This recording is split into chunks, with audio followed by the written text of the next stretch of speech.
আসসালামু আলাইকুম এভরিওয়ান, কেমন আছেন সবাই? আশা করি সবাই অনেক ভালো আছেন। আলহামদুলিল্লাহ, আল্লাহর রহমতে আমরা অনেক ভালো আছি। তো আজকে সকালে উঠে মনে হলো কবুতরের বাচ্চা উড়ানো লাগবে, গিরিবাজের বাচ্চা। তো যেভাবে সেই কাজ। তো এখন কি করা লাগবে? গিরিবাজের কবুতরের বাচ্চা উড়াতে গেলে এখন তো ঘর বানানো লাগবে। তো আমার মতো যারা বিনা খরচে, যাদের বাসায় তক্তা আছে এবং সীমিত পরিমাণ কাঠ আছে, তারা কিন্তু অল্প খরচে এইভাবে ঘর বানাতে পারেন। তো আমার ছোট ভাই রিয়াজুল কিন্তু কাজ করতে লেগে গেছে। সে দেখতে ছোট হলেও কিন্তু কাজে কিন্তু অনেক বড়। সে এমন কোনো কাজ নাই যে সে পারে না। তো এই দেখেন, সে আস্তে আস্তে কবুতরের ঘর তৈরি করতেছে। তো এখানে আমাদের বাড়িতে যে তক্তা ছিল, সেই তক্তা দিয়েও কিন্তু কাজ সম্পন্ন করার চেষ্টা করতেছে। আর সাইডে প্লাস্টিকের নেট দেওয়ার চেষ্টা করতেছে। আর এই যে ও কিন্তু পেরেক মারতেছে, অনেক এলাকায় লোহা বলে। আর এর মধ্যে আবার সংসারে ঝামেলা বাজছে হাঁস আর মুরগির। তো দেখতে থাকুন। এই যে হাঁস আর মুরগি, তাদের সংসারে ঝামেলা হয়েছে, তারা দুজন প্রচুর মারামারি করতেছে। তো দেখা যাক কে জিততে পারে। তো এভাবে তাদের সংসারে ঝামেলা চলতেছে, প্রচুর মারামারি হচ্ছে। দেখতে পাচ্ছেন হাঁস এবং মুরগি, তারা কিন্তু কেউ কাউকে ছাড়তে নারাজ। তারা দুজনেই কিন্তু সমানভাবে প্রতিযোগিতা করে কিন্তু মারামারি করতেছে এবং দেখা যাক কে জিততে পারে। তো অবশেষে তাদের মারামারি মনে হয় শেষ হয়ে গেল। মুরগি কিন্তু পরাজিত হলো এবং হাঁস কিন্তু জিতে গেল।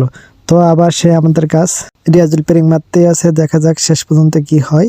তো পেরেক মারতে মারতে ও তোর মতো পজিশন ঠিক করে নিচ্ছে যে কীভাবে কী করলে হয়। আমি বাইরের দিকে সাজেশন দিতেছি, আরও হচ্ছে ওভাবে ভেতরে তক্তা মারতেই আছে।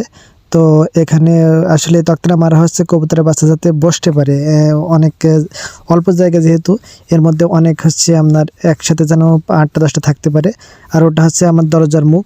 আর ফাইনালি দেখতে বাইরে দিয়ে এরকম দেখাচ্ছে। আর ওই যে যে বানানো হচ্ছে এখানে যাতে কবুতর বসতে পারে। আর এই সাইডে প্লাস্টিকের নেট দিচ্ছি আমরা, যাতে বাইরে দিয়ে রোদ আলো বাতাস ভালোভাবে ঢুকতে পারে। আর যেহেতু এখন ঠান্ডার সময়, সেহেতু এই যে সিমেন্টের বস্তা দিয়ে দিচ্ছে আশপাশ দিয়ে, যাতে রাতে ঠান্ডা না লাগে। তো এইভাবে প্রস্তুত করা হচ্ছে। তো এই যে আমাদের দরজা, আর আমি বাইরে দিয়ে ভিডিও করতেছি। আমাদের ঘরের লোক আসতে বাড়ি দিয়ে এরকম দেখা যাচ্ছে। তো আশা রাখছি এখানে 8 থেকে 10টা বাচ্চা থাকতে পারবে। তা আপনারা যারা সীমিত খরচে ছাদের উপরে যারা ঘর তৈরি করতে চান, বাসা যাদের আমার মতো তক্তা আছে এবং কাঠ আছে, তারা চাইলে এভাবে সীমিত খরচে ঘর তৈরি করতে পারেন। তো আমাদের কবুতরের বাচ্চা দেখতে এ দুটো কে রে? গোল্ডেনের বাচ্চা, পিওর গোল্ডেনের। আচ্ছা,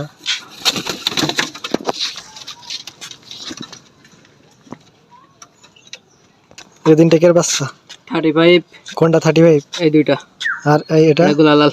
সাড়ে।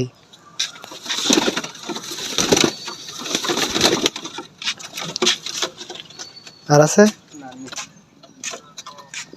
তো এই ছিল আমাদের কবুতরের বাচ্চা। যখন উড়ানো হবে ইনশাল্লাহ আপনাদেরকে দেখানো হবে। সবাইকে আসসালামু আলাইকুম।